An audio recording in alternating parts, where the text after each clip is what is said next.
negosiasi terus, minta 51%, jangan mundur terus, tapi saya yakin kita dapat. Anak usaha Inalum. Luar biasa menurut saya.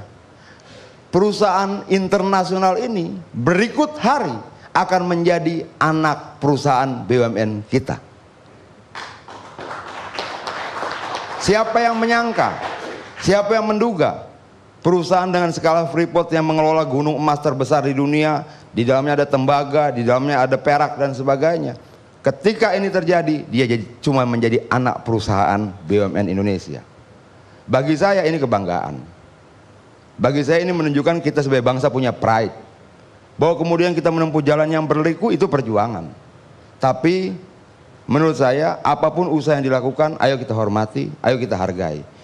Ada perbedaan besar antara berbeda pendapat, kebebasan untuk berpendapat, dan kebebasan untuk berprasangka. Prasangka jangan kita bicarakan, karena siapapun bisa mempersangkakan apapun dalam konteks duga-duga. Tapi kalau kita berbicara tentang kapasitas intelektual, ayo kita bicara. Ini ada penumpang gelap, buktinya ini, indikasinya ini. Kalau tidak ada jangan bicara dulu. Freeportnya mau? Mau. Itu sudah disampaikan terbuka oleh Dirut Freeportnya. Between 60 billion and 90 billion dollars. Under our new structure, more than 70% of the benefits will go to the government through taxes and royalties and dividends, and to generate maximum benefit for the people of Indonesia. Lalu apa yang kita persoalkan lagi? Nggak ada. Ketika ada niat baik, kita mengembalikan kembali apa yang pernah dikuasai oleh kekuatan lain di negara ini. Ayo kita dukung sama-sama. Bukan kita celah bersama-sama. Kita tidak sedang bertarung di ruang kosong. Kita tidak sedang merebut sebuah tambang yang tidak ada pemiliknya. Ada. Kita tidak mungkin membangun bangsa ini dengan seluruh prasangka yang di kemudian hari belum tentu juga bisa dibuktikan. Tapi ketika sudah disampaikan pada ruang publik, dia bisa menjelma menjadi satu tuduhan yang tidak benar. Kalau kemudian forum ini cuma dijadikan sebagai forum menyebarkan prasangka tanpa bukti dan itu menjadi penyesatan buat publik, sayang Bang Karni. Kalau pimpinan DPR saja kepalanya sudah dipenuhi dengan prasangka, bagaimana dan rakyatnya nanti? Bagaimanapun juga kan dia dalam kapasitasnya sebagai pimpinan DPR.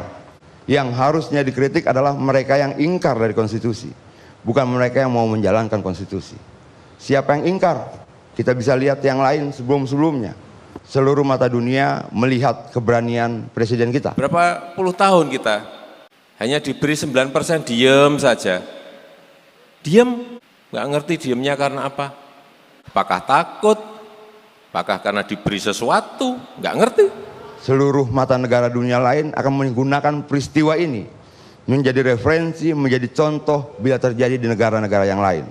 Indonesia sedang belajar berjalan mengukir sejarah baru yang mungkin akan menjadi referensi negara-negara lain. Perusahaan Amerika yang besar ini bisa bertekuk lutut di hadapan Indonesia. Terima kasih. Saya ingin dapat 20 tahun, 40 tahun lagi ke depan. Tolong buka izinnya.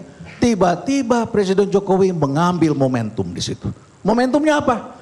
Bagaimana kalau kita ambil sekarang kesempatan 51%. Freeport itu, gunung emas itu kembali ke pangkuan Ibu Pertiwi. Tidak salah itu.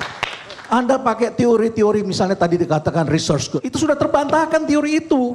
Sudah dikatakan penyebab dari kehancuran itu bukan itu, tapi sistem politiknya. Sistem politik yang korup. Sistem politik itu membedakan antara Korea Utara dengan Korea Selatan. Alamnya sama, budayanya sama. Yang membedakan apa? Itu adalah sistem politiknya. Bukan kutukan sumber daya alamnya. Jadi teori yang lama itu sudah terbantahkan. Mari kita belajar, kita tingkatkan kompetensi kita.